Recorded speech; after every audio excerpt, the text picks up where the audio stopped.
कांग्रेस के राष्ट्रीय महासचिव और राज्यसभा सांसद दिग्विजय सिंह बोले, भारत के लिए सबसे महत्वपूर्ण है आतंकवाद। पाकिस्तान में आतंकियों को संरक्षण दिया जाता है। पाक के रक्षा मंत्री खुद कहते हैं कि विदेशी ताकतों के चलते हमें आतंकियों को संरक्षण देना पड़ता है। एडवाबाद में ओसामा बिन लादेन का निवास बन चुका था। भारत की सेना को बधाई, सूचना तंत्र को बधाई, जिन्होंने सही टारगेट तय किया और पहलगाम का बदला लिया। लेकिन पहलगाम में हमला करने वाले वो 4 आतंकी कौन थे, उनका पता नहीं चल पाया। उसे जानने की आवश्यकता है। हिंदू मुसलमान की संघी विचारधारा में लोगों में घर बन गई है। कर्नल सोफिया कुरैशी को प्रवक्ता क्यों बनाया गया, ये विजय शाह के बयान से साफ हो गया है। संघी ट्रोल आर्मी ने इसे ट्रोल किया है। इससे साफ होता है कि भाजपा के सभी नेताओं के यही विचार हैं। बीजेपी ने 12 मई से अब तक विजय शाह पर कोई कार्रवाई नहीं की है। कांग्रेस सरकार जब रही है, हमने कश्मीर पर बाहरी ताकतों को मंजूरी नहीं दी। लेकिन आज बहुत आश्चर्य की बात है, 4 दिन युद्ध चला, हमारे सैनिक और आम लोग मारे गए। पहलगाम की घटना में 26 लोग मारे गए। पहली बार देश में एकजुटता नजर आई, पूरा विपक्ष एक साथ खड़ा हो गया। जिस तरह सीज फायर हुआ, ये कल्पना से परे है। मोदी जी ने ये कहा है, पाकिस्तान के डीजीएमओ ने भारत के डीजीएमओ को कहा हम सीज फायर चाहते हैं, और उससे पहले यूएस प्रेसिडेंट ने सीज फायर अनाउंस किया।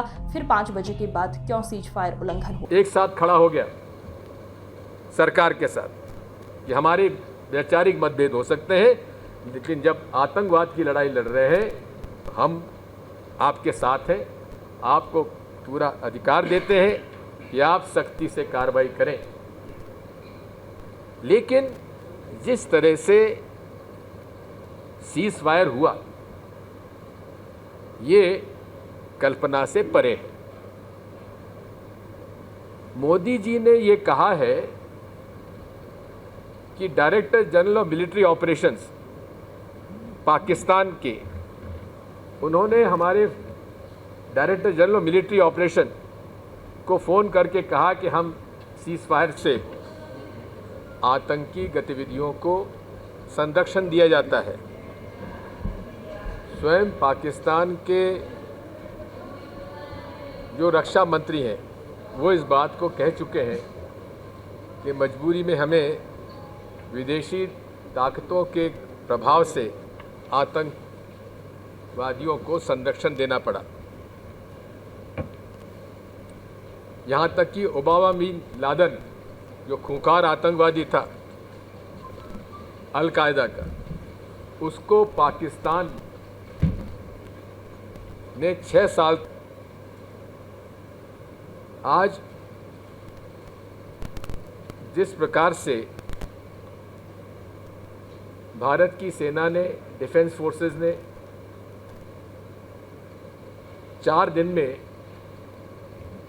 पाकिस्तान की सेना के घुटने टिका दिए, हम उन्हें बधाई देते हैं।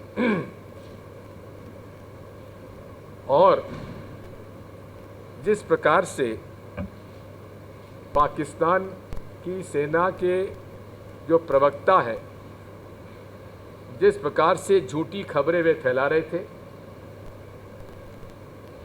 उसका जवाब, उस समय तो अटल जी का पहला टर्म था, पंडित जवाहरलाल नेहरू के पास गए और कहा कि आप सदन की बैठक बुलाइए।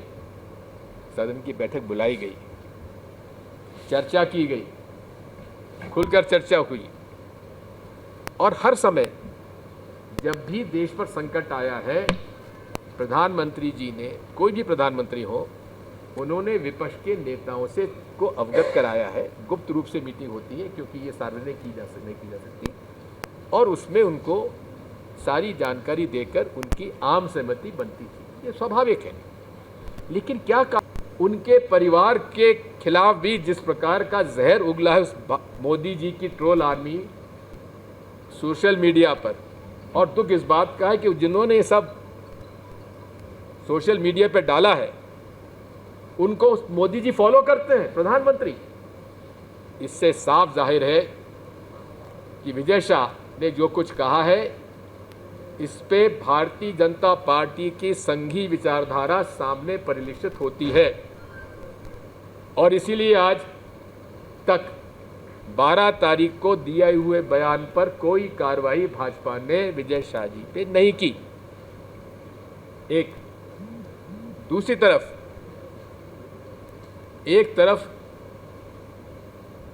राजनीतिक और अराजनीतिक लोग भी आज आश्चर्यचकित हैं कि जो प्रधानमंत्री